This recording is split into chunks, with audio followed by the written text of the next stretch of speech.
If I leave this earth one day, I want everybody not to celebrate how much money we made. It was, how did we help the industry? Today, we're talking with Josh Allen. He's an aviation entrepreneur who worked his way up from the bottom and done just about every job in the industry, including running some of the largest scale operations in the US. Today, as the founder of Charter Flight Support, he is redefining the back-end business of business aviation. Tell me about CFS. Why'd you start this? CFS has been my favorite business, but it's all because it's not financially motivated. That has never been our why. It was to find a solution for brokers and operators and ultimately retail clients. I think so many people come in our space with dollar signs as opposed to how can I really fix a problem? Aviators, welcome to the Flight Club podcast. I'm your host, Jason Middleton. I'm a pilot, I'm an aviation entrepreneur, and I'm a huge fan of the people that make up our diverse aviation community. And now, Josh Allen. What's up, Josh Allen? How you doing, bud? How are you, Jay? It's been a good day. How you How's been? it? You just flew in. So we're in LA. You flew in from Phoenix. Thank you. Thank you for getting me out of the heat. You're welcome. I was trying to remember how we met. Had to be through Brandon. Must have been like an NBAA sort of industry aviation event. We became friends like really fast. And I think what really settled it for us, what really kind of like cemented it for us was when we hiked the Grand Canyon together, which you kind of drug me into that. I was like, I never say no to things, which is a little bit of a problem for me.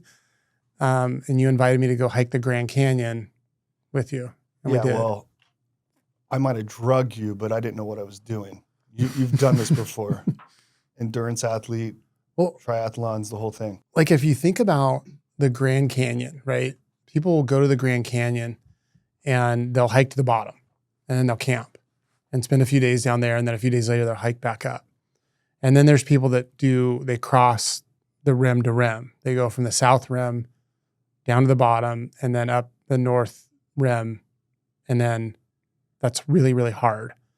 And what we did was we went rim to rim to rim. And that's like, afterwards I was looking it up and it's regarded as one of the hardest hikes in the world, or in the US, a day hikes. But it's really fucking hard. It's super hard. And the cool thing about, when you do really hard shit with people, you get close with them, because you're just raw and it's all mental. And I really, when we did that together, man, you're like vulnerable and you get, you're thrashed, you get grumpy. I had a few moments out there. You were good 75% of the time. It was the last 25% it was brutal. Which is the hardest part. That's the hardest thing. I mean, it's really one of the hardest things you can do.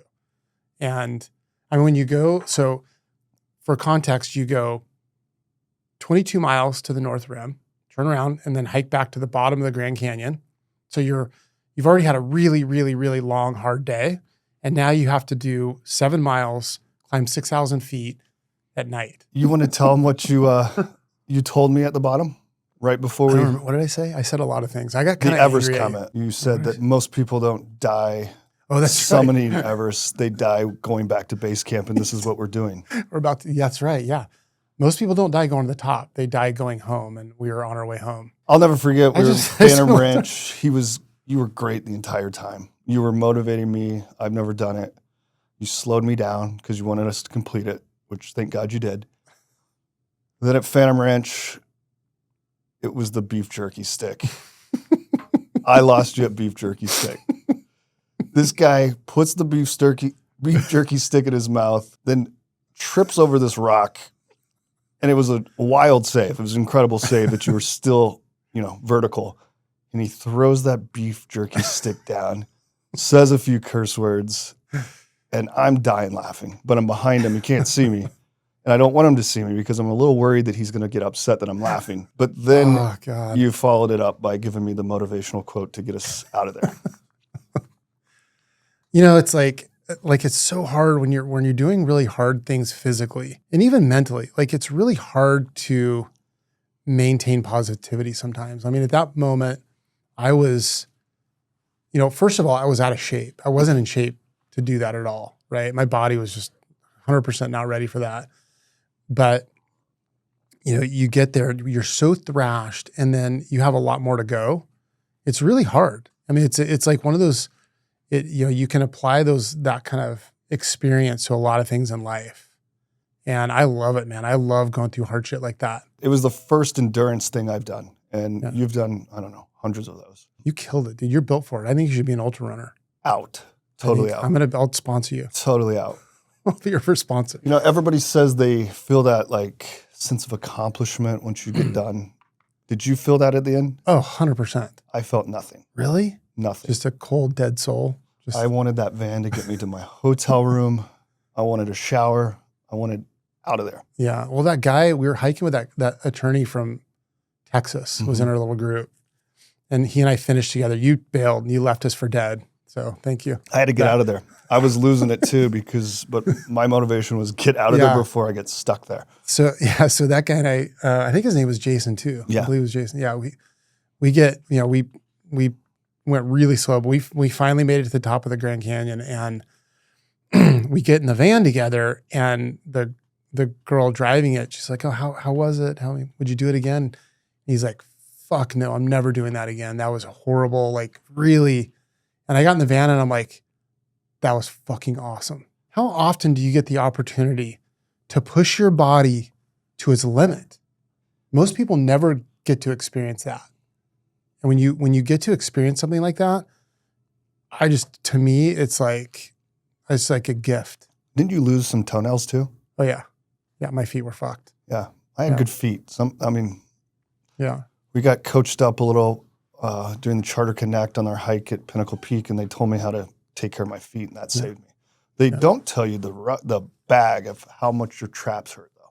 Oh yeah, from backpack. Yeah, you didn't have as much weight because I was worried about the water situation. Yeah, which was a little overhyped. It was awesome, man. And I think when you do stuff like that, you form bonds with people that you would never form in a business environment. You know, you and I do a lot of business together, and you just don't have whenever you work with, you want to work with people that you really trust and you like and and it's really hard to really get to know somebody unless you do stuff like that with them, right? My outlet's always been golf. Kind of tired of golf. All my friends know I'm tired of golf. Really? So doing something different out of my comfort zone. My whole reason of why I started getting a little bit healthier was last September. I'm in Flagstaff late in the summer, get out of bed, and then I see the mirror. And it's like, oh, what happened? Yeah. And, I got kids 10 and 6. They hear me all the time preach, and then they need to see something in action. So I'm like, all right, I'm going to go do something. I'm going to go get my body right. I'm going to go do hard things. That's when I signed up for the Grand Canyon. Thank God you did it with me. And it's kind of a motivator. It's cool hearing from even people in your office like, hey, I'm doing a hike today because you and Jason are out in the canyon. You guys motivated us. So they started doing that's that. kind of cool. Well, so we're trying to do it this October. Unfortunately, it's going to be closed. So we're pushing. God. And we're going to do it in the spring. So you're not off the hook. But I've got 4, I think I have 4 people from my company wanting to do it now. Cool way to lead instead of, go to the bar and show them how many cocktails you can have. You get to know people better too. Like I've spent a lot of time with some of my key employees that I work with every day in the office, but I don't really know a lot about them. Mm-hmm. We're out on the trails. We don't really talk about work. We talk about our lives and our relationships and stuff we're into. Yep. I think it just makes the whole ecosystem better. Right. When we do stuff like that. Yeah. And even the Grand Canyon, like that's not just a hike too, to go chat. Like it's survival. Yeah. Like you have to get out of there. Yeah. And, everybody says you can call the $10,000 number where the helicopter will come down and pick you up, but they're not going to come get you at night. You're stuck at night. Yeah. You're sleeping. Yeah. And I don't want to sleep down there. No. There's a lot of spiders, scorpions. There's a few snakes. Thanks. Did we see any snakes? I can't remember. We had that sheep that kept falling, or the goat. Oh, the goat. That's right. We thought we were hallucinating because I think we got separated. That was when we were coming back on the South Rim. And I could have swore I heard a goat. Yeah. And then I got up there. I'm like, no, I'm hallucinating because everybody tells you start hallucinating on there. And you do. You do. And then everybody was talking about that goat. So it was a real deal. I mean, the other cool thing too, we parlayed that into, Switzerland We Right. went to Geneva first Right. for that business, eBase. yeah, the eBay business conference. Yeah. And we had a great time. We kind of made it another experience where we got together and hung out afterwards with you and Brandon and Yeah. myself. And that was cool. You're like a ninja at trains in Switzerland. Like Trains in Switzerland are cool. I was blown away. I was so nervous about trains because I'm not a train guy. And, you know, I'm like, let's rent a car. And you're like, no, we're taking trains. I'm like, oh my God, this is going to be, we're going to get lost. I don't know how I'm going to do it. And you got the app and you're like, that app's cool. it was like perfect. The app is really good. Yeah. And yeah, you wanted to rent a car. Yeah, I want to rent a car. That's what I do. That's not the experience you want in Switzerland. You want the trains. No, it was super cool, man. But you'd done it a bunch and you trusted it. So now I do. But if I do go, I will tell you, Josh, if we lost you, Brandon and I would have been a mess. We would have you would have figured it out. Brandon's got you. As long as it's not heights, you guys are going to stay on the rails. Oh God, I hate heights so much. But that was a fun one. You kind of left me there because you were sick. You remember that? I remember I got sick there. Well, we had another hike, a hard hike planned. Well, we didn't know it was that hard. Like we thought it was going to be a cakewalk. Yeah, that's right. We didn't think it was going to be that hard. You almost died. It was as close to death as I've been. Yeah. And I called my wife and kids that morning. We're going to do the hike, me and you. Mm-hmm. We said goodbyes, and they're like, told them there's nothing hard about this one. It's not the Grand Canyon. It's going to be 4 hours or something. And then I go down and see you at breakfast, and you're not feeling well. And so I was already packed up and went up the hill. 8 hours later, in a snowstorm, I finally finished. But that was bad. Like snow was up to the waist. I couldn't see the maps on your phone because my phone was dead. And then a kind of a funny story there about was no trail. You couldn't see the trail. There was no trail. There was it was zero all snowed trail. over. And there was avalanches. There's cliffs everywhere. Yeah, and then the cool thing or funny thing there was when I reached out to Brandon for help because I wanted him to come up the gondola and say my name so I could figure out where to go because it was a snowstorm and I couldn't see in front of me. And he could not get on the gondola because he's scared of heights. God. And that's where I lost it on him. I mean, I said, get on the ride. You're dying. I'm dying, and you can't get on a gondola. That was an interesting one. Later, we found out the trail was closed for avalanches and shouldn't have done that. And would have liked you to be up there with me. But everybody, I'm really glad I didn't. Thank God. You were going to go in shorts. I was going to go in shorts. I was not prepared. I would not have been prepared for that. But it was fun. I mean, you learn a lot about people. Like you learned, I'm very afraid of heights. Oh, man. It's so weird. Like we need to play a video of the North Rim where you're not able to look right because it's death. And that trail gets pretty slender, right? Probably 2 feet wide in some spots. Yeah. And you're hugging that rock. Yeah, and that's where I learned Mr. Aviator is super scared of heights, which we agreed most aviators are. Like, it's so weird. I'm scared of it too. Like I can be, 40,000 feet in an airplane, no problem. But I'm strapped in. I do remember one time I was in a Gulfstream. We were flying empty and, we're pretty high, 45,000 feet, something like that. And there was a galley in the back. It was an aft galley airplane. So I walked back by myself to get a snack or a coffee or something. And the flight attendant had all the windows open. And in a Gulfstream, they have those really big windows. And there's a lot of them. And there was no passengers on, so the airplane was empty. And I'm walking up, and I could see the how high we were from my peripheral vision. And I got like freaked out. I'm literally walking on this. I felt like I was walking on like a scaffolding. And I'm just like, oh shit. So I ran back into the cockpit, strapped in. It's so funny. You told me that story in the Grand Canyon. I was dying laughing. But heights are a real deal. And the Grand Canyon is pretty scary with that. Remember that walkway in Switzerland where it was like a catwalk bolted to the side of a cliff. And it was like, remember we walked down it for a minute and I'm like, where they were base jumping? No, this is up on top of the mountain. Oh gosh. At that restaurant thing. Yeah, that was terrible. And that scaffolding that went around. It was the worst. I couldn't do it.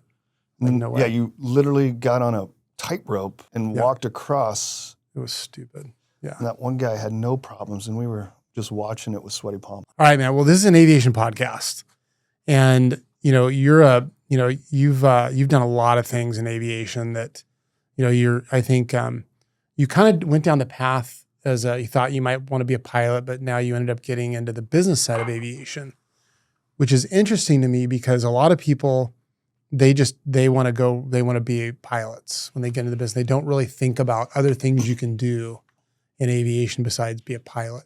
So I think it's going to be an interesting conversation about, about that. So what kind of got you into it? Tell me your early days. Yeah, my grandfather, I was lucky to kind of live his dreams. He wanted to be an aviator, and never did it. So he sponsored my pilot's license when I was a kid. So started flying 15, got my pilot's license. Then I went to the University of Oklahoma, studied aviation management. Mm-hmm. Still thinking that was the path I was going to go. I was going to fly. Yeah. Then just kind of like everything that's happened in my career is kind of by accident.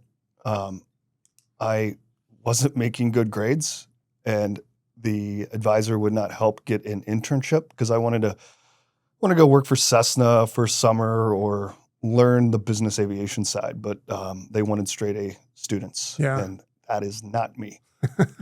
So join the club. Yeah. So I read a book that kind of changed my life, and if I read it again, it probably wouldn't be as profound as it was when I was that age. Yeah. But it was Never Eat Alone by Keith Ferenczi. Okay. Might have butchered his Never name. Eat Alone. I've never heard of that book. Never Eat Alone. It's talking about networking, talking about you kind of make your own destiny. Yeah. So I read that book, got a few things from it, and I just started calling people all across the country saying, hey, I'll work for free. Like, let me just come out for a summer, work as an unpaid intern. Yeah.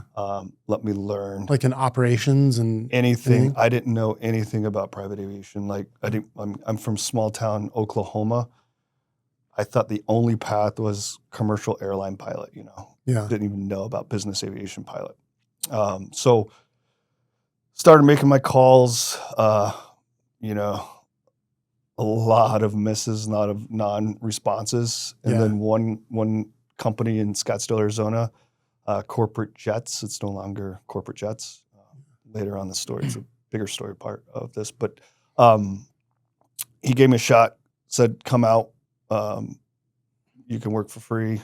I'll teach you the business.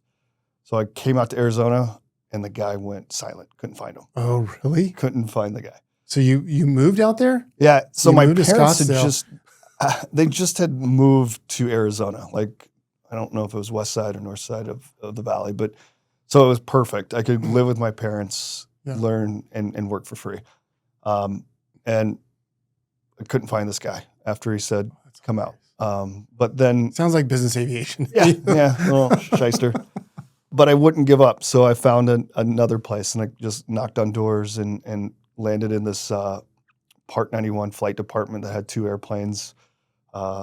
The guy's airplanes, he owned a Fortune 500 company, and they had some big stuff, but he had some personal airplanes, a Lear 55 and a G3. Oh, okay. And I just learned everything I could, filing owner statements, looking at maintenance bills, doing everything I could to learn. And then ultimately I never went home after that. I never went back to Oklahoma. I ended up getting a job at Pinnacle Aviation in the charter department, and started, learning from the bottom. Did everything from booking charters to getting pilots' hotel rooms to you name it. They were kind of running a big operation. Yeah, they were Scottsdale at the time, right? They were, probably the premium. He kind of started. Like he was sort of the original OG.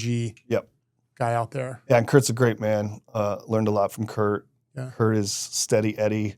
I like him a lot. Yeah. He's a nice guy. Super nice. He's not going to screw you. He's a good dude. So it was a great place to learn. And he's one of those guys that they do everything from airplane sales, maintenance, management, charter. They do everything there. Everything. Aircraft sales is like their thing. Yeah, that was probably a good place to really learn a lot. Diverse education in the industry. Yep. And then just kind of went and hit some other spots after that. So Swift, sold electronic flight books. I did little stint with Go Rentals, like you name it, I've touched it all. And I was just, again, all by accident. But if I look back in my career, that was probably the greatest thing that ever happened to me, because I just got to touch and learn all these things that make our space. So, and then our latest one, we ended up going to work for a guy that we later on got equity in the company, but we had bought corporate jets, 135 certificate. Yeah. And that was the place which made me come out to Arizona. Yeah. It wasn't corporate jet's fault. It was one guy that told me to come, and and then we bought that certificate and started putting global expresses flying all around the world, and with some pretty intense government contracts. Wow.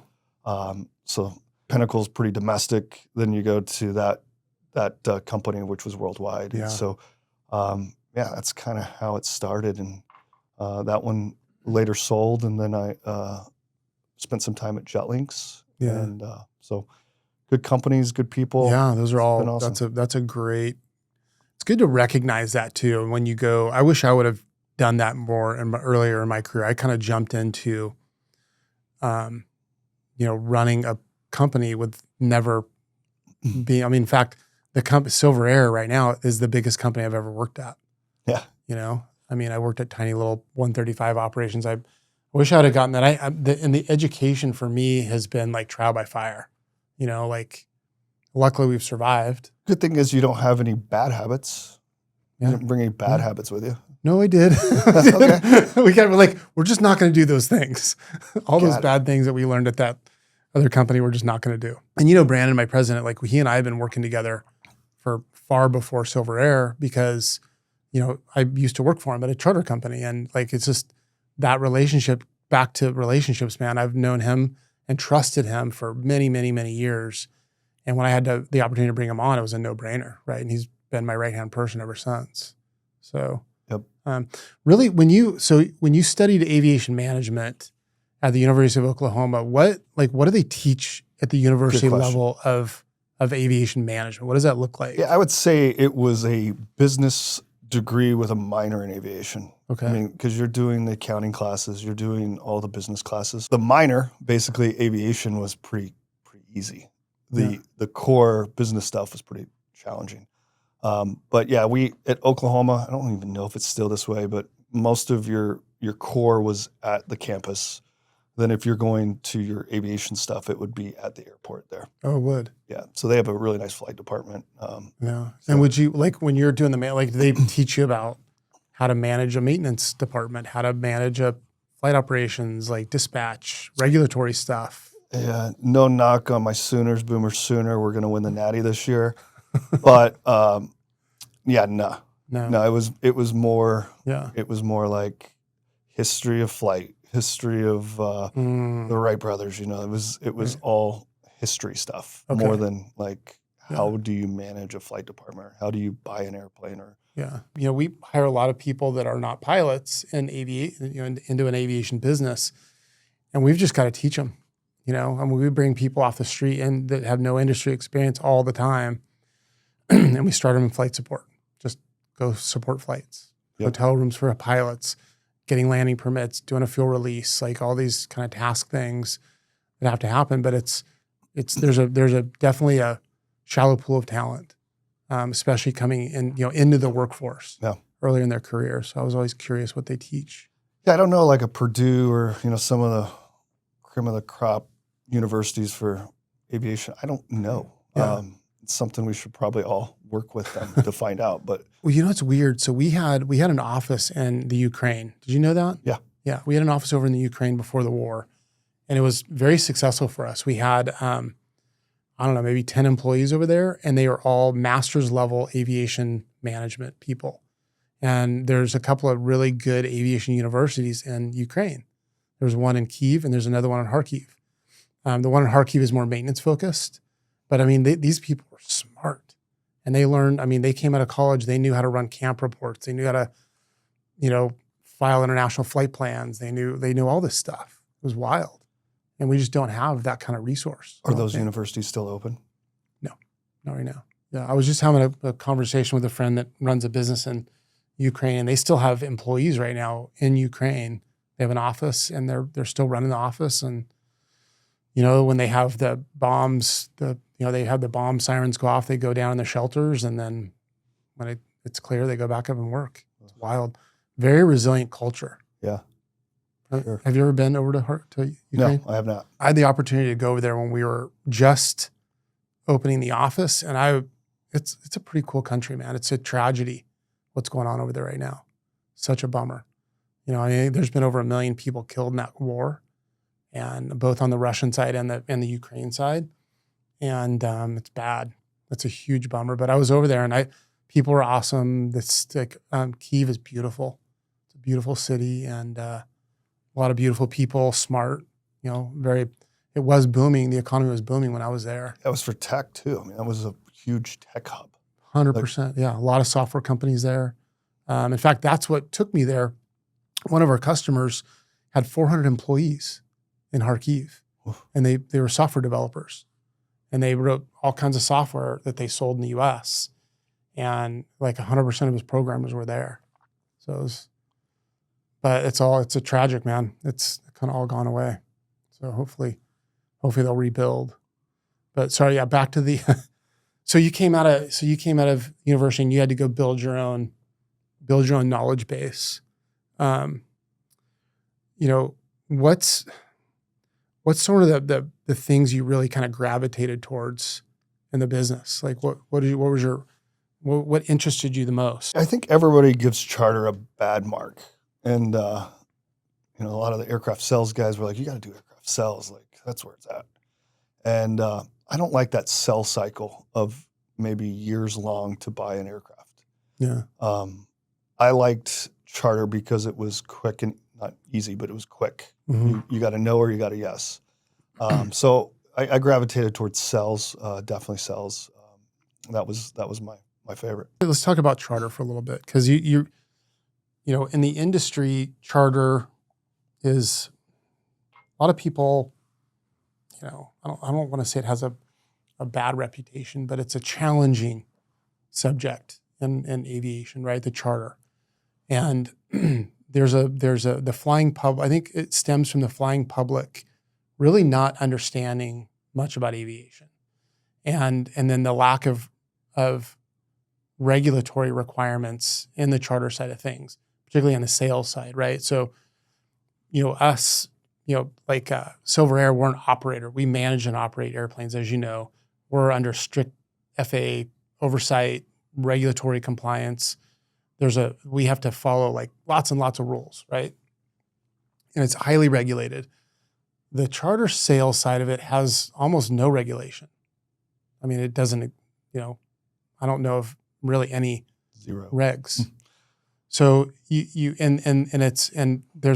people can make money very quickly if they're a good salesperson, but it also could promote some bad behavior. And I think that's where the reputation of charter has kind of come from, you know. And I think the high quality, high ethical people that really advocate for their clients and they want to get them the best aircraft for the best value is highly valuable for a customer. And it can be a very, very good experience. The flip side of that, when you have maybe a broker that's not so ethical, that's really money driven, they want to get the cheapest airplane, sell it for the most price. You know, they don't really consider safety or the operator that much. That's really kind of where I think it comes from. Yeah, I would agree. I mean, brokers are the ones that are giving the client the option. The client has no clue. Mm-hmm. Back to your education, like, yeah, I always say people watch Entourage. They think the airplane shows up at a moment's notice and everything's perfect. Yeah, that's not the case. No, ever really. There's always some drama. Yeah. But I think it's twofold. I mean, as much as the brokers are at fault for putting people on some of those options, there's still those operators that are not following the rules like you guys follow, or some of the big firms that are good. Yeah. And then, you know, you get those guys that are just driving price. So there's plenty of times you're a broker, you get two quotes. It's a Falcon, let's call it a Falcon 900. One price is 30 grand, the other one's 50 grand. Yeah. That doesn't mean it could mean that somebody's marking up 20 grand. Yeah. But most of the time it's two different operators. Right. And they're not telling the story, but that customer feels that other broker is juicing them. Right. But they don't look at, okay, this is a completely different operator, whatever safety ratings you want to go with, or there's no pilot trip checks. There's nothing. What I've seen a lot going on lately, not a lot, I shouldn't say that, but there's some operators that are now sending, when you do a trip check for the pilot, they're giving you the pilots that pass, but those aren't the pilots that show up. Right. Like how do or they'll change them last minute and you're scrambling to figure out if they pass. So when they're qualified. So like, what do you do? How do you control that? It's two sides at fault on this, in my opinion. I mean, the operators that are not running ethically, and then the brokers who just want a quick hit. And most brokers that want the quick hits are not your good brokers. And what people don't understand, and like I always say this to people when they ask me, what's the most important thing to you, safety or revenue? And financial performance is the most important thing for me, running an aviation business. And because aviation safety costs money, everything we do costs a lot of money. And, having things like safety management people and even saying no to trips costs us money, right? If we have a trip that we can't operate it to our level of safety, then we don't do the trip. And that means we don't make money off the trip. We don't make revenue, right? And a lot of operators that are in maybe not super healthy financial positions are willing to do things that more kind of healthy companies aren't willing to do. And you can always get somebody to say yes to a trip. Should it be done? Should that trip be done? Maybe or maybe not, right? But you can always get somebody to say yes. And the problem, I think, a lot of times when you have those operators like they're the yes, we'll always do it. We'll do whatever trip it is, we'll do it. You have a broker now going, oh, those are my guys. And they don't really, because they don't have the level of knowledge. Some of these brokers, some are very, very good. People like yourself, when you're doing it, and you're not really doing it that much anymore, but when you were doing it, you really understand everything about the business. And you know a good operator versus a not good operator, right? And you got to be disciplined sometimes on both sides and watch out for those people. And I like to educate anyone who's going to be involved in aviation, regardless if they're going to own an airplane, if they're going to be a charter customer. I want to educate them. I want you to know as much as possible. So when I tell you no, you now know why. Mm-hmm. Like the worst thing, the worst, I hate it when you like, I'll give you an example, Aspen, right? Weather's not great in Aspen, and it's a tricky airport. You got to know what you're doing. And, this has happened to us several times where we're like, we can't go right now. We got to wait. The weather's too bad. And the passenger saying, it's like, I just talked to my friend. He just landed. Why can't we go? We need to go. Other people are doing it. And you got to be really disciplined. Yeah. And tell that customer, sorry, it's below our requirements. I don't miss those days. I had a former vice president of the United States that had that feeling with Telluride. Because if you're familiar with Telluride, there's basically one way in, or you can go over the village. Most people's op specs don't have that approved. Mm-hmm. Some do. 91 flight departments might go in there. And he was notorious for saying, well, I just saw King Air 350 land. Yeah. I go, which direction do they come from? From over the village or other direction? Over the village. Why can't you guys fly over the village? Well, over the village. Like, it was just Mr. Vice painful. President. It was painful. And every call was like, if I always told him that the biggest curse word you could say to him is Montrose. If he had to go to Montrose, it was the end of the world. Yeah. And I'm like, how far is that drive? It's like an hour drive. It can be a gnarly drive, especially with snow. Like up the mountain. It can get up to 2 hours. It's a challenge. And yes, our industry has a problem with saying no. Yeah. Everybody says yes because everybody's fighting for a very small group of people that can afford it. Yeah. And they're afraid if they say no, that means their relationship's over. And to me, that means that relationship was never there. Right. Like, it's not worth it. And back to your dollar and cents, financials, if you have a crash, it's over. 100%. So you better protect 100%. not one trip is worth losing your entire business over. Yeah. If we have an aviation, even an incident, like even if it's not a crash, it's like it's in the news. Like we have a celebrity, you have a celebrity on the airplane, something goes bad, you're in the news. Yep. And there, that's it, right? So for us, it's like, we'll say no all day. We'll say no all the time to trips. The other thing too is like we're very picky about airplane owners we work with. And I've had airplane owners that will push the crew to do things that are not good. And I've had to intervene and step in between an owner and a crew. Like, sorry, and you can't do this. And they do it over and over again. We've actually had to fire some owners because of this kind of stuff. It's unfortunate. But I don't want to be, I'm responsible for their safety, both the passengers and the crew. And it's just not worth it to me. Amen. And it always goes back to that education, side of it. Does everyone involved really know what's going on, right? Does the broker know what's going on? Does the client know what's going on? Is it a good operator? Like there's so much complexity into this.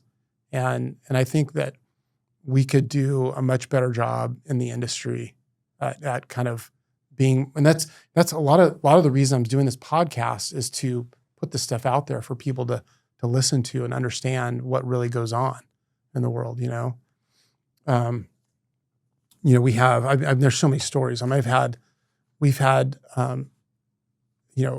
owners, like it kind of stems back to some kind of old school days in aviation where you've probably worked at these companies. And if you tell the chief pilot, yeah, I can't, this trip it's whatever we're doing is not safe. It's, this isn't working right now. We got to change something.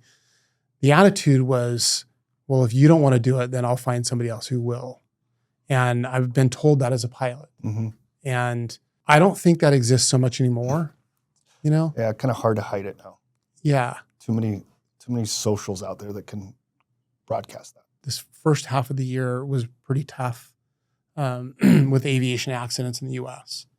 And for the first time, in my experience in the business, passengers were now asking a lot about safety, with these accidents. I don't know what your experience with that was. Yeah, I'm, kind of out of it now.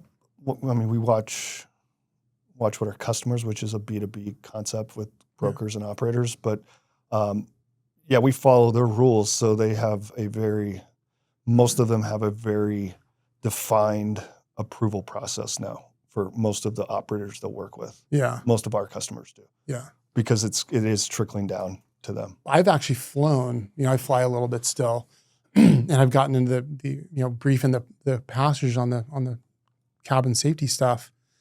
And they're like, hey, like, tell me about the crew. Never had that happen. Like, how you guys fly a lot? Like, that co-pilot looks really young. What's their experience like? So it's kind of a new thing. I think people are finally like really taking safety for granted is kind of been the norm. They think if an FAA certified air carrier is FAA certified, then they're safe, which we all know isn't necessarily true. There's a lot of people out there doing some weird shit.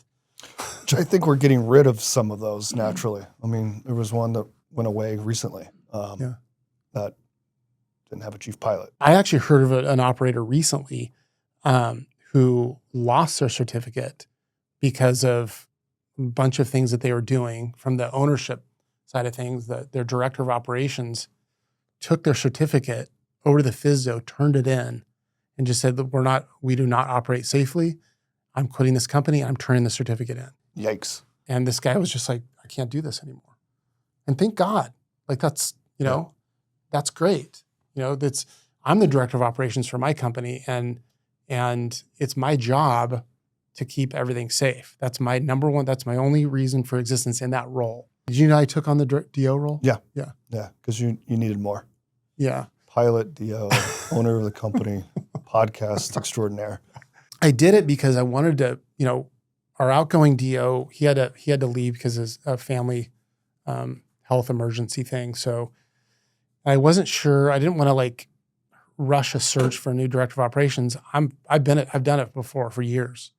And so I'm like, I'm going to step back in. I want to learn about our company again from an operations standpoint. And it was kind of cool because I like dug into everything, man. I learned so much. I've pretty much rewritten our general operations manual. We've redone our training program. I'm in all the pilot meetings now. It's been really cool. Yeah, you've told me many times that you love it. Like, yeah, I really enjoy it. One of your favorite things to do is the DO. We've got a really good team. I built kind of an admin operations team around me, and they're really, really smart.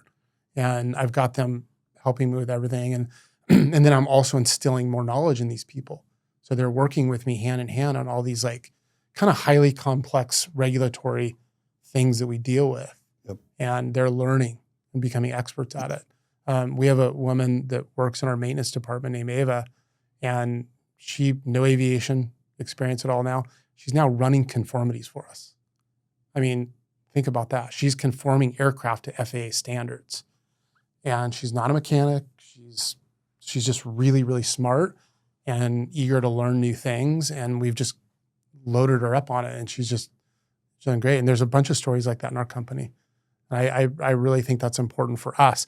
You know, getting a little bit more senior in the industry. I mean, you're a little younger than I am, but you're still a leader in the industry. It's really incumbent on us as leaders to start instilling this in the kids and the young generation coming up. Agreed. Shout out Ava. Good job, Ava. So you really got into the charter side of things. So when you were running, because you ran a charter operator, a big operator, and then you also worked on the brokerage side of it. Tell me some of the differences between that work. Operator is so much more work, as you can attest to. There's just so many complexities. So when you're booking a trip, you're checking duty, you're checking permits. When you're operating globals, you're the whole gamut.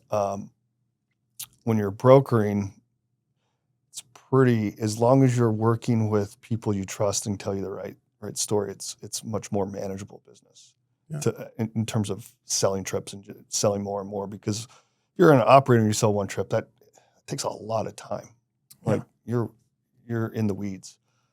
So brokering, we had our brokerage tied to our operator. I think kind of like what you have now, and it was great.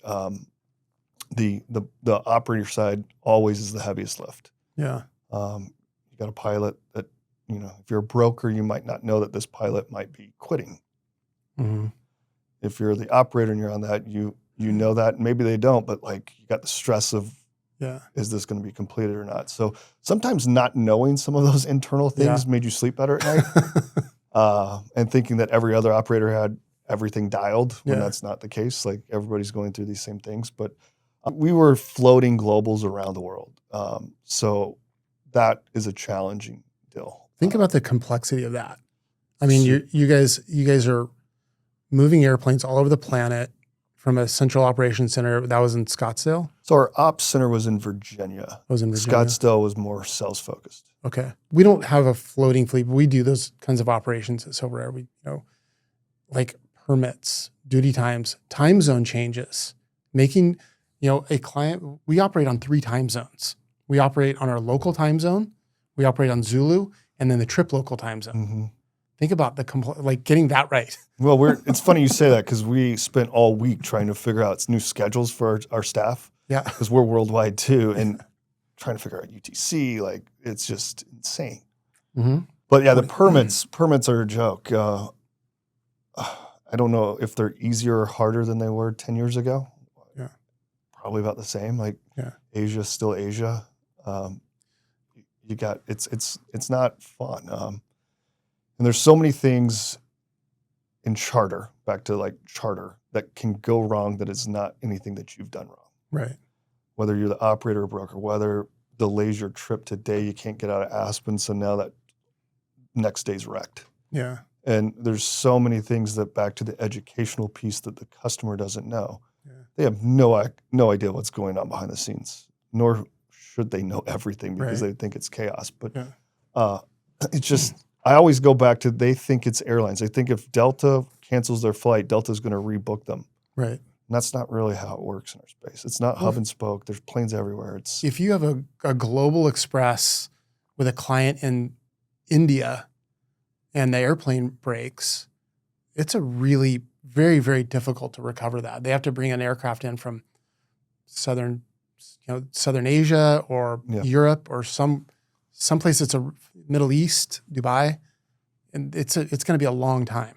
Mm-hmm. And it's very disruptive. And not just breaking, like all the other things. Pilot gets sick. Yeah. I mean, can't tell you how many times where we had a pilot just get hurt pre-flight in the airplane. Yeah. And then next thing you know, the trip's, ruined. Dude, we had a pilot one time. I can't even think about this. We had a pilot right before a flight walk into the static wick on the back of an airplane. He walked into it straight into his eye. It was like the worst thing you can think of for a pilot, right? You're pre-flight and walking around, and he apparently was like head down, walked up, and just boom, done. He didn't die. He was just done for the flight. He was done. No, I think he may have lost. He lost his eye. Or it like hurt it really bad, where he couldn't fly for a long time. That kind of shit happens all over. Pilots getting stuck in traffic trying to get to the airplane. You have it here a little in LA.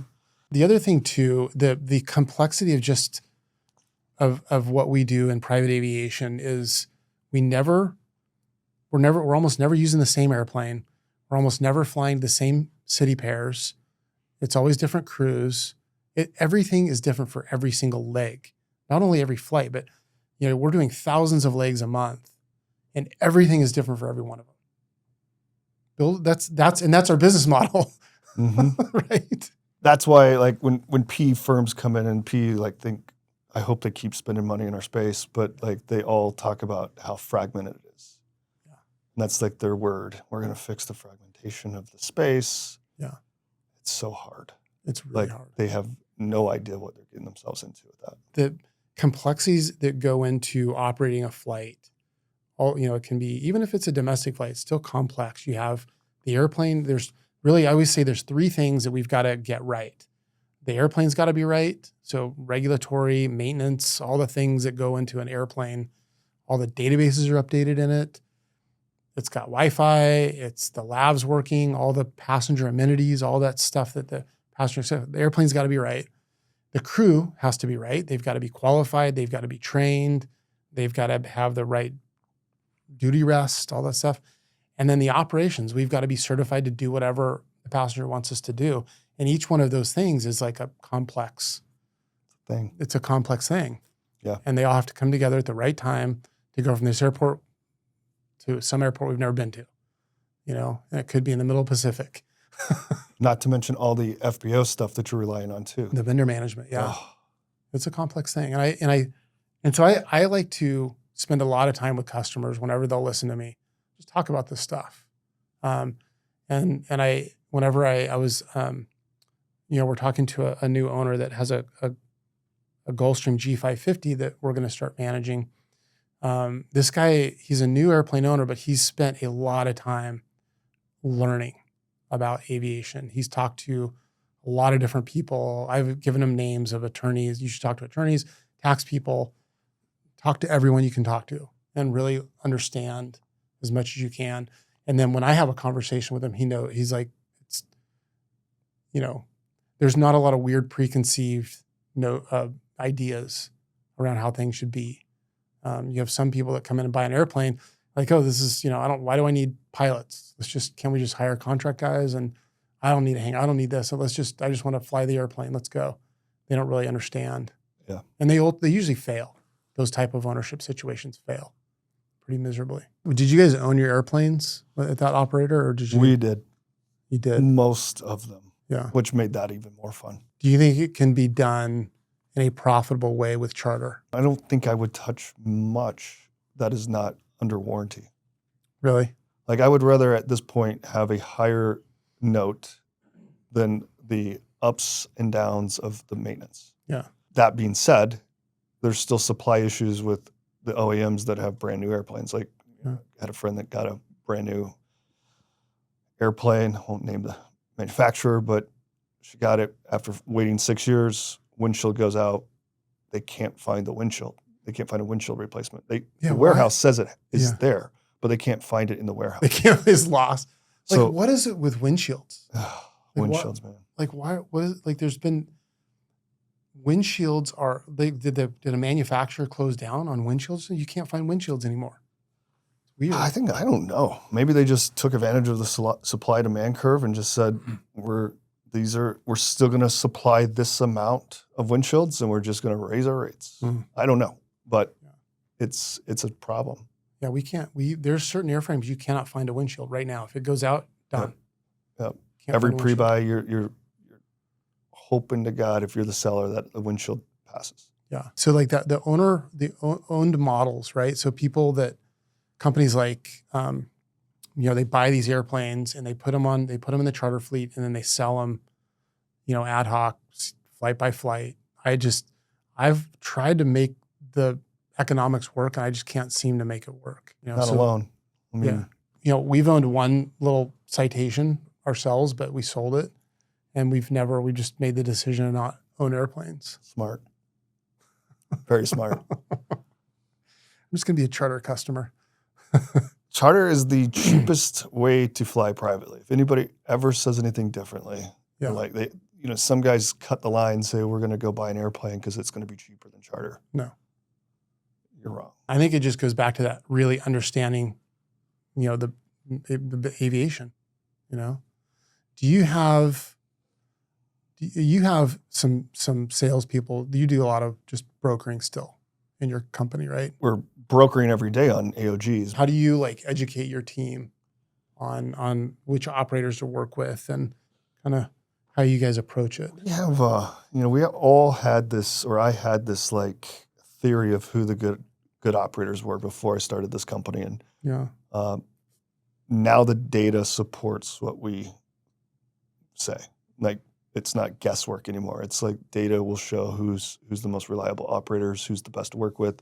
Then you have the not secondary, but you have the part of communication, all the service elements that go in that. So we see that every day on who people want to work with. So we're representing all these brokers that are doing this, and they all have the operators that they want to work with. Yeah. And it's all the same operators that people want to work with. Yeah. It's very, very few times where they're like, oh, I love that operator. Yeah. And the other broker's like, don't put me on that operator. Yeah. So our pool gets pretty narrowed. And when we do onboarding, we pull in DNUs from each customer. So we know who they're not going to use, which also helps cement quality. Yeah. You have an interesting perspective on kind of across the industry where you work with your company at Charter Flight Support touches a lot of companies like mine. And have you seen kind of the culture in business aviation change over the years? I've seen the give a care factor go down. Yeah. I mean, on some operators. Yeah. Then you got others that are elevated, but a lot of the guys that are maybe new in the industry that come in and want to just commoditize the thing. Yeah. Kind of forget that it's so relationship based. Yeah, it's relationship based. And anybody that comes in needs to know how small this community is. You screw one person, that might be somebody that everybody competes with, but they're going to hear it from them too, and they're going to question you. So it's not like you can get away with it. Yeah. There's very few times you can get away with treating people poorly now. Yeah. Which is awesome in today's digital world where we're connected everywhere. Yeah. But I do see some companies come in that just really, they actually wear it on their sleeves. They don't care. Yeah, it's dollar and cents. One of the things I've seen is the culture in aviation has gotten, I think, better in a lot of ways, and that we kind of work better together in a lot of whether it's a broker relationship or another operator, and I interviewed Clay Lacey a long time, a few months ago, and he's he's like the father of corporate aviation, especially in Southern California. And hearing his story, everything that he's done in aviation and all of his success has all been through relationships. He moved to LA. He's another Midwest. He grew up in the Midwest in Kansas, and moved to LA. And the first thing he did was he went and met everybody. He went and met everybody, kind of like what you did, and just became friends with all these people. And it served him throughout his whole entire career. And I felt like early in my career, wasn't like that. In the industry, it was more cutthroat. It was more competitors, that's more of an enemy type relationship. And I feel like in recent years, it's kind of getting back to that. Like, we're an industry working together. And events like you guys had out in Scottsdale, I met some people I'd never met before. There were competitors, and I really liked them. And now we're friends. And I think that's cool. That was the kind of the thesis on why we did that event. We think we should put people in the room that are quality people, that are brokers and operators, and work together, because some people still want to live off Avinode. Some of our team members were trying to train, like, hey, Avinode, you might send that Avinode request, but you better know the person you're talking to on the other end. Yeah. So that event, we're trying to bring people together so that there's faces that you're talking to every day. Yeah. I can't tell you how many emails I've gotten from names that I've heard in the space for years. Yeah. 20 years probably. Yeah. And then you meet them for the first time. Yeah. Like, what? Isn't it crazy? Yeah. Like, we should know everybody. Yeah. So trying to bring, not everybody gets in that room, because not everybody's deserving of it too. Sure. Like, it needs to be an ethical group. Yeah. So when you get them together, you work together more. I think your pool of operators that you're using as a broker starts to get smaller, and your service gets increasingly better. Yeah. Pricing, maybe, but I don't think at the end of the day that's what drives everything. Yeah. Drives some of the basement brokers. Yeah. But relationships and wanting to put a trip with Silver Air. Like, I want to, it's almost like you're working together, even two different companies. Like, I want to give that to Silver Air, and Silver Air wants to make that broker look good too. We have at my company, we have a no asshole policy, and that goes for us as employees. That goes for the people we work with, other vendors, goes for customers, all that. And I want to maintain really, really high quality relationships with anyone we do business with, whether it's an FBO, the customer service person working at the front counter at the FBO, whether it's a maintenance tech working on our airplanes. Like, I want people to really want to work with us. And so that culture side of it to me is really important. And I think I think some companies, you're right, they don't understand that. It's a commodity. Just, give me the best price and I don't want to talk to you. But I think, when you really spend time with people and building the relationship, they're now in your court. They're in your team. They want to help you. They want to get the mission done. Like, there's people that we will run through walls for. You're one of them, right? And there's other people we just don't even. We don't want you to call us. Yeah. It's an interesting. And I think the events like you're doing, I hope you do more of it, and make it bigger. I think that's like the key to a successful, healthy industry in the future, now and in the future.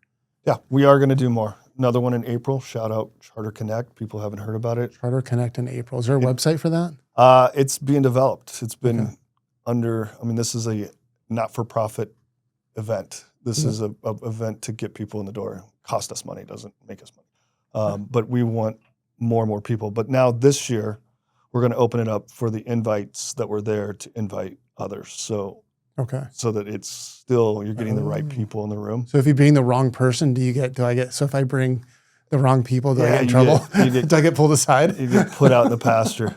Where are you going to do it? Is it going to be Scottsdale again? Probably going to be Scottsdale again. We're going to do Who's a great venue? Who's a great venue? It'll be outgrown that venue. So it'll be a different venue this time. But another deal where we did a hike. We do stuff that we want to get outdoors. We want to get to know people. The biggest thing is you're going to walk away with more knowledge, but you're going to, more importantly, walk away with more friendships. Friendships, yeah. And I think that, we kind of keep coming back to that. And I want to work with people I like. This is it's a fucking hard industry, man. Sometimes it's miserable. We're dealing with high stakes all the time. Everything we do is it's very expensive. We're dealing with large numbers, and we're dealing with safety, like flying pieces of aluminum at 45,000 feet to, across the world. So it is a high stakes, a lot of stress. It never stops, so you got to enjoy the people you're doing it with, whether they're your team or the other people you're working with, man. Yep.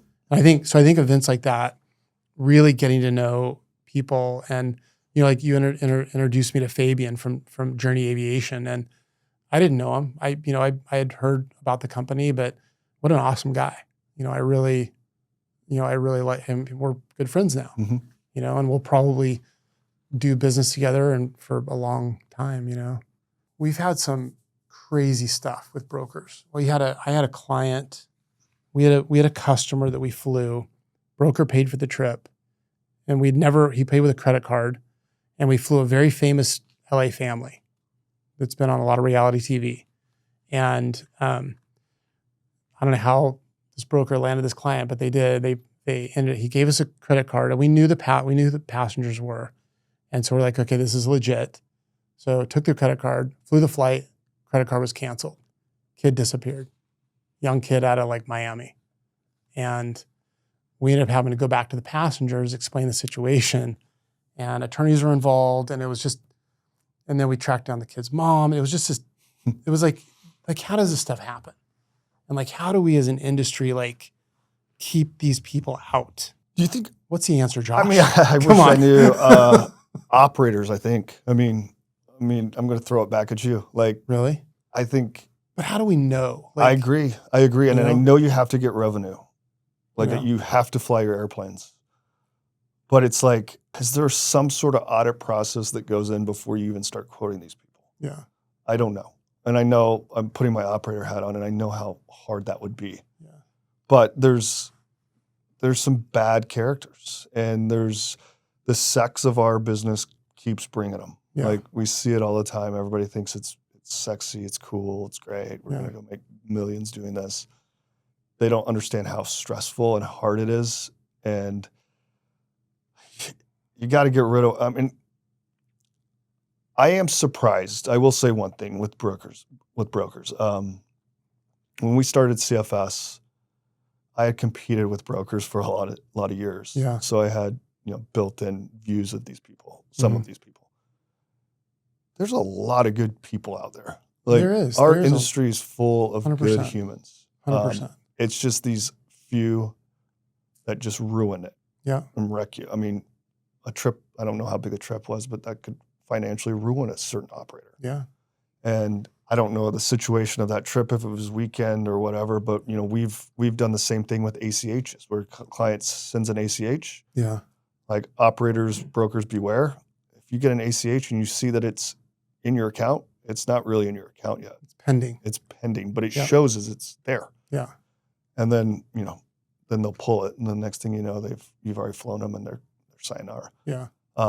So it is tough. I don't know how to police some of these guys. I mean, do you think that it should be regulated? Do you think the FAA? Yeah, it's one of those things. Be careful what you ask for. Yeah. But yes, I'm a huge fan of it getting regulated. Yeah. But how are they going to regulate it? They can't regulate 134.5 flights. Right. Like, yeah.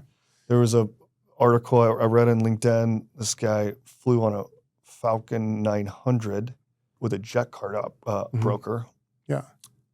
The broker he used to work with saw that the tail that he was on, said, "Hey, I think that's Part 91." And client went and asked the flight attendant, "Hey, what's the situation?" "Oh, yeah, you're flying Part 91." Yeah. But the plane's getting on conformity. Right. But it's not on conformity yet. Yeah. And then you call the hotline and there's nobody there to police it. So how can they regulate?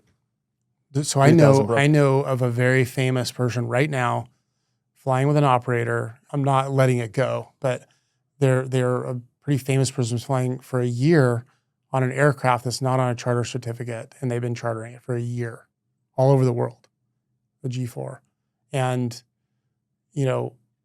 they just do it. We'll talk about that one after over cocktails later. Yeah. But like there is a G4 that I know out there right now where it's being quoted out to clients, and there is no DO85 with the name of it. Yeah. It's I think Texas Texas-based is what they say. But yeah, we'll compare notes. Yeah, it'll be funny if that's the same one. That goes back to that whole unethical people, right? Doing things in a business that, and to me, like how you do one thing is how you do everything. And if you're an unethical operator, you're going to skimp, you're going to do all kinds of other things. Safety that's an ethical obligation we have as an operator to the flying public or anyone who's on our airplanes, whether it's employees, crew members, or passengers. We have an ethical obligation and a legal obligation to operate at the highest level of safety. And that doesn't exist in a lot of areas, unfortunately. But, I do think, if you, the right people if people were required to be certified to, let's say, be an aviation broker, there's a certification process. It's no different than if you look at like a real estate agent, right?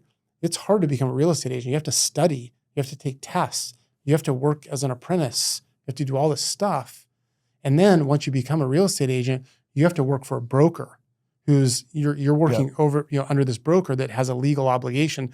If you do something wrong, they're on the hook for it, and they're selling houses, we're flying airplanes at 45,000 feet, to foreign countries. Undoubtedly. I'm risk. all for it. There's a different level of risk. Don't think it can be done with our current administration, FAA administration. Yeah.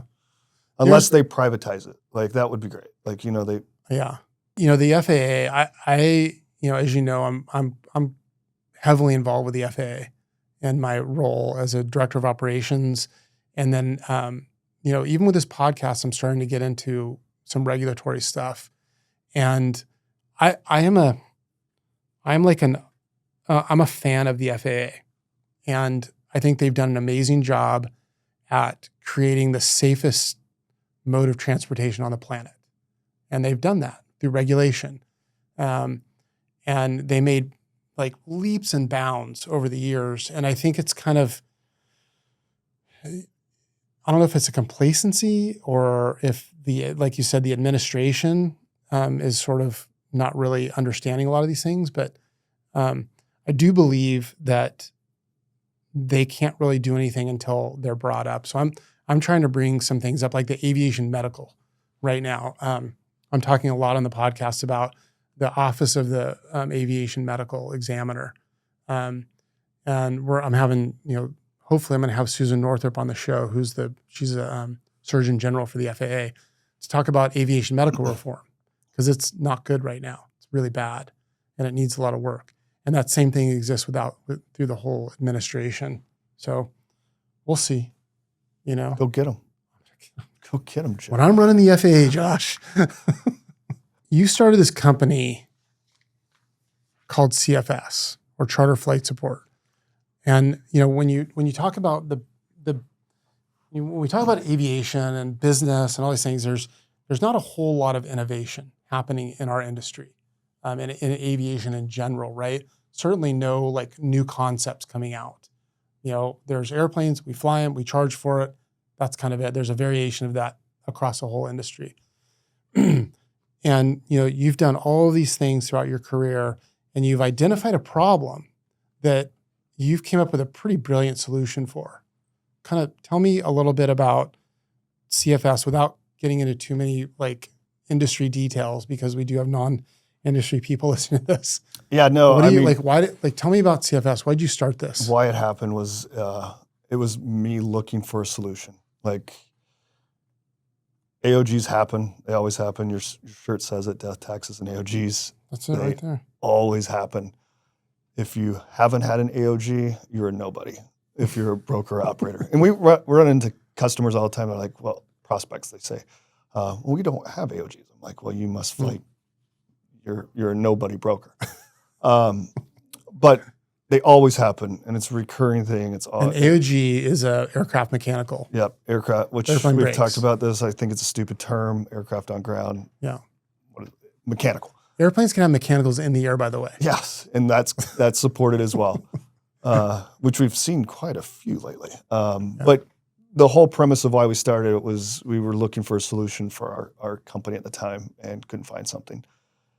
So we went out I kind of worked on some ideas of how we could do it. I was going to put it in a very weighted risk area. Like if it's a late night departure, it was going to be a very high support fee.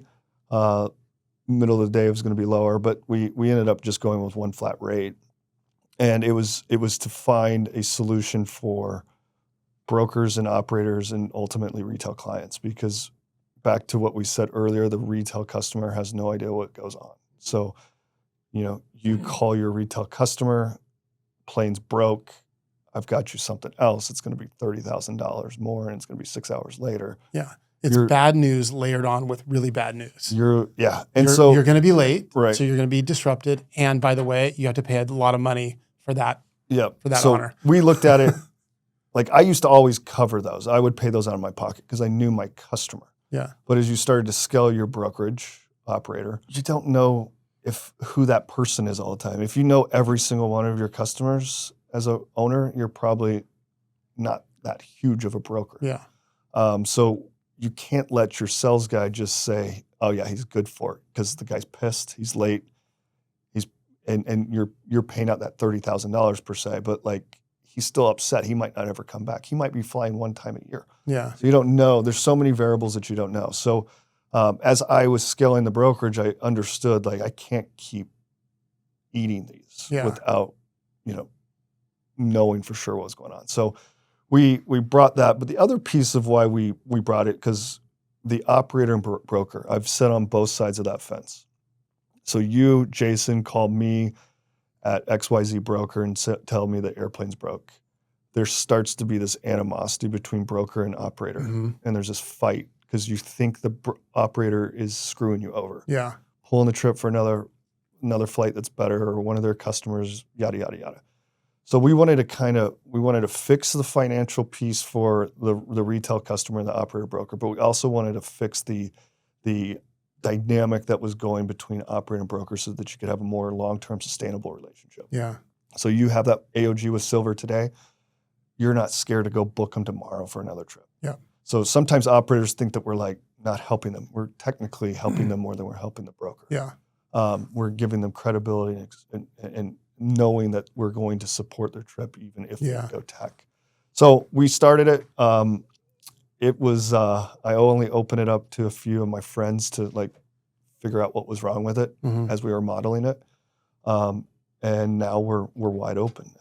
We're representing over $3 billion of trips, of client buying trips this year. So we have some of the greatest brands that are customers, which were early adopters, or some of the bigger firms that we thought this product would be made for more small basement brokers. Yeah.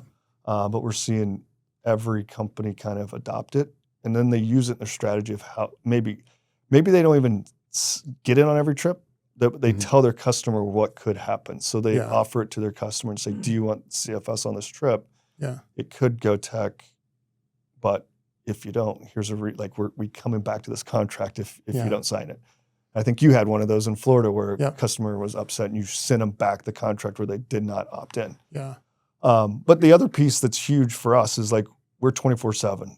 Back to your UTC and all those figuring out the schedules, like we're 24/7 around the world. Yeah. And we're providing sourcing and getting those options so that your sales teams can stay focused and go out and sell, go get more revenue as opposed to the AOG fire that is happening. Trying to dig around the world to find an airplane. That's a huge thing.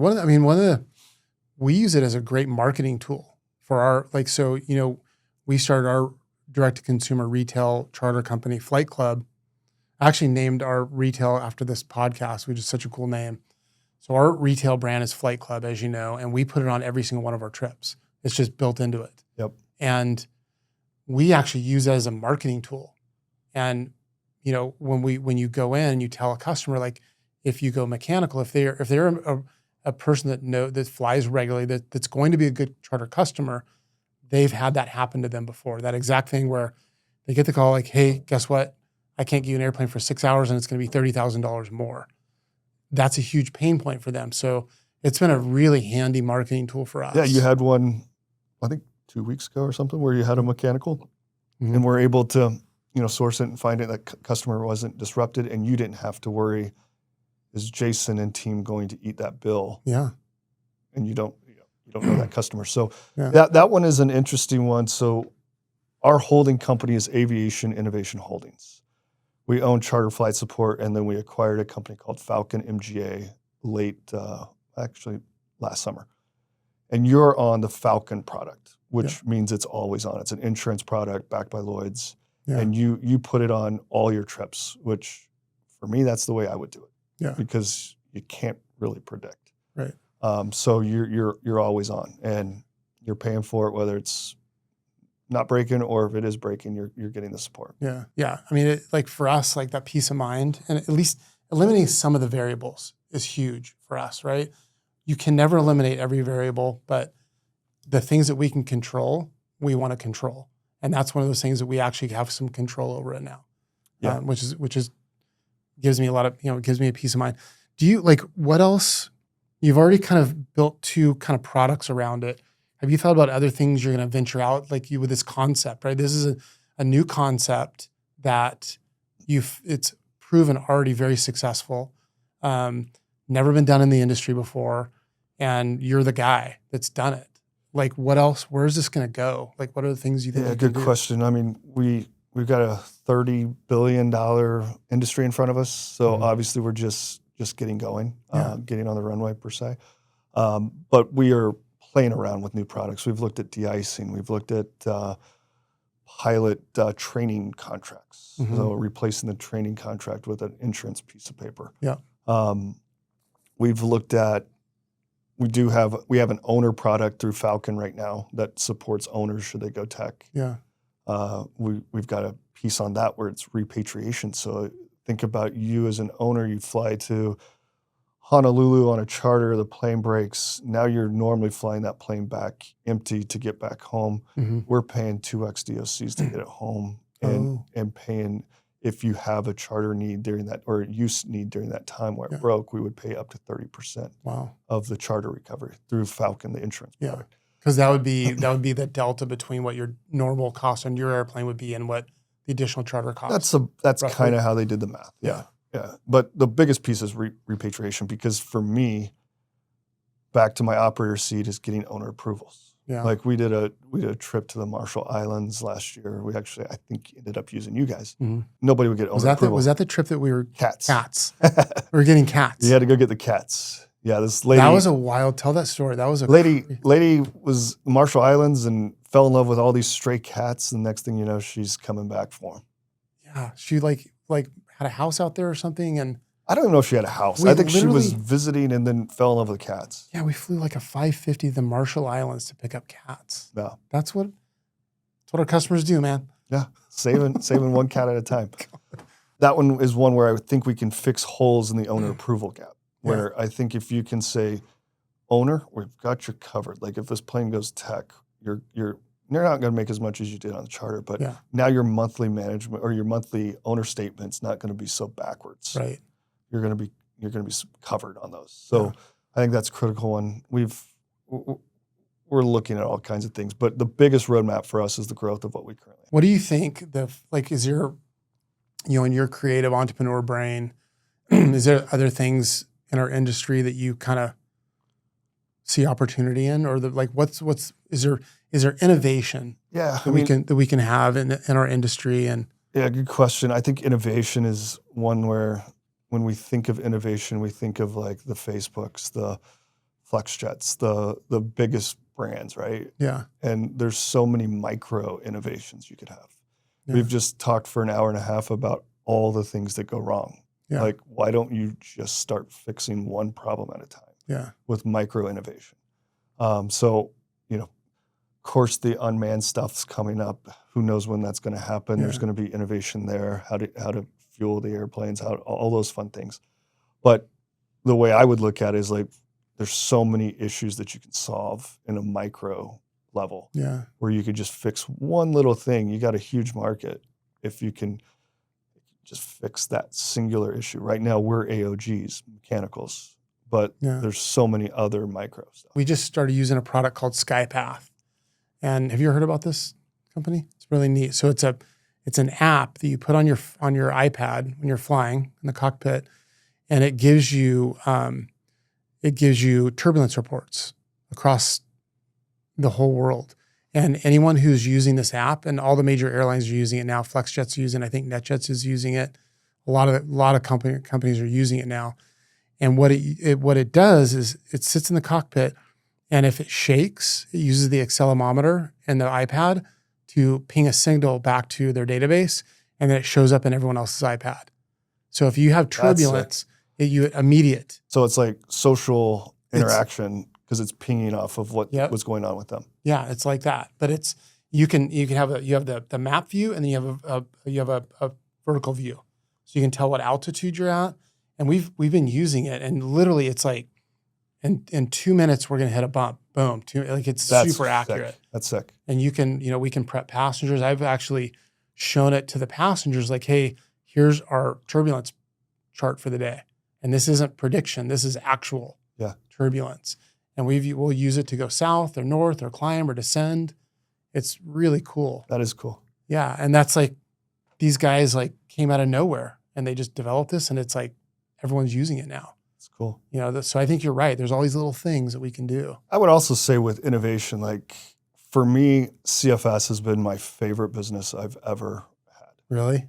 That's cool. But it's all because it's not financially motivated. Like I think our industry, everybody sees the sex of everything. Yeah. And they're like, oh, well, I can go make $1 million here. Yeah. That has never been our why. Yeah. And our why has always been, how can we fix the AOG solution, and how can we fix relationships within the industry? That's cool. So like, if I leave this earth one day, I want everybody not to celebrate how much money we made. It was how did we help the industry? And hopefully we do that. Time will tell. But I think we're on the right path. But I think so many people come in our space with the dollar signs as opposed to how can I really fix a problem? Yeah, you have in a lot of ways. And like the relationship side of it too. I appreciate that about you because I've spent so much time with you, and that's authentic.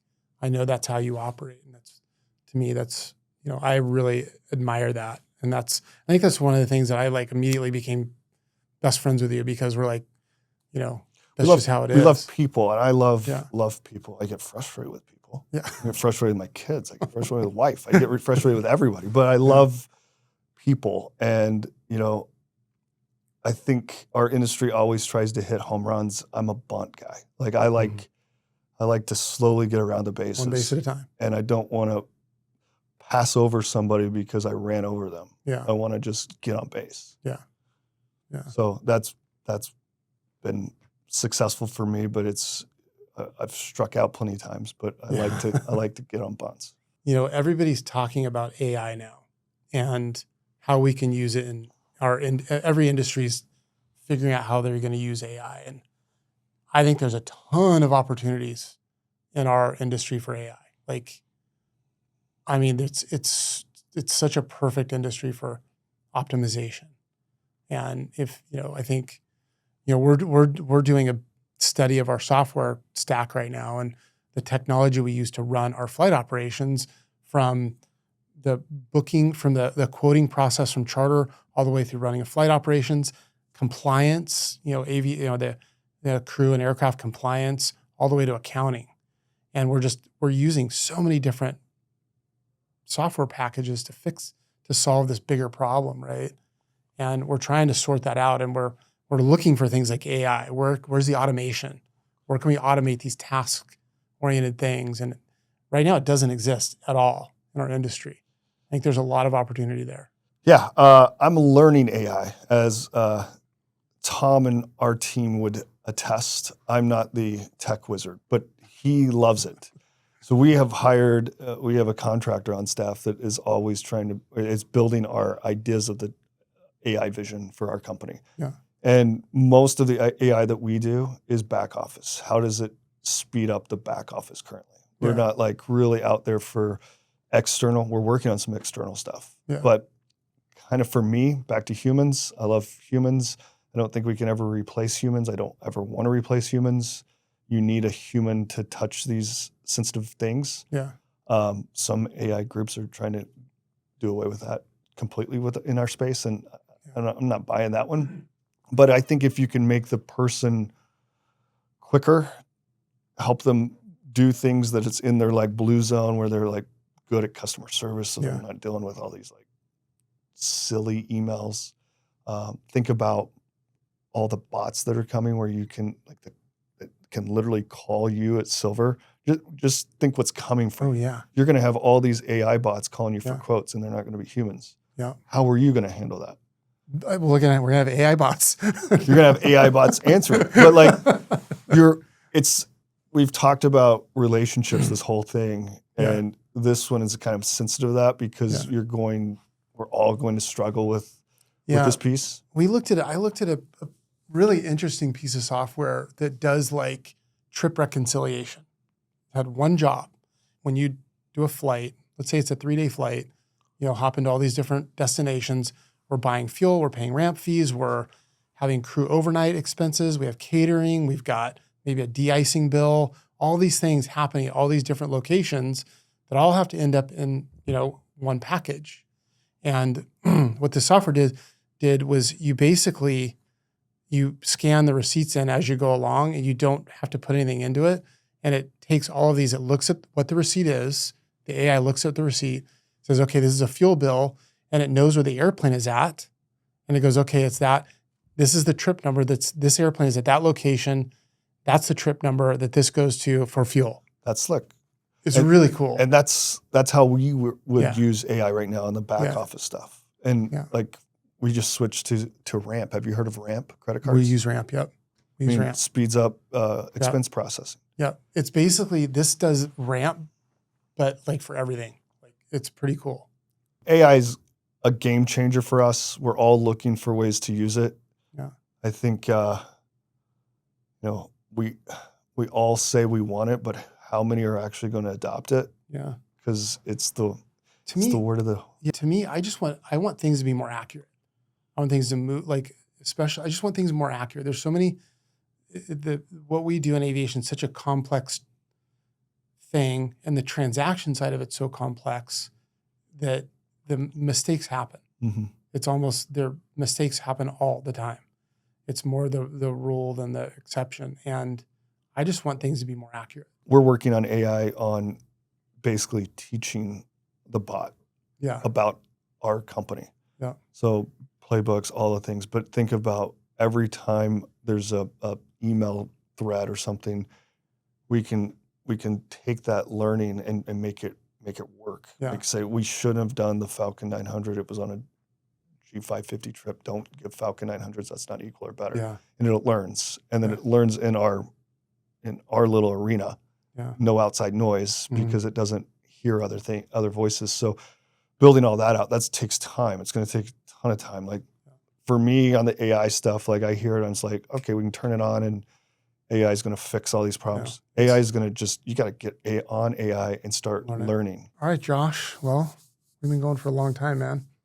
I appreciate you coming on the podcast. Where can people learn about charter flight support? Yeah, great question. Email is probably best. Email. You could email. You can email us at charter@charterflightsupport.com or on the web at charterflightsupport.com. Okay. All right, bud. Well, I appreciate you a lot, and thank you for making the trek out and being on Flight Club Podcast. Privileged. Thanks for watching this episode of the Flight Club Podcast. Please subscribe to the show, leave a comment below, and follow us on Instagram at Flight Club Pod. We'll see you next time. This is a Kilo Bravo Media production.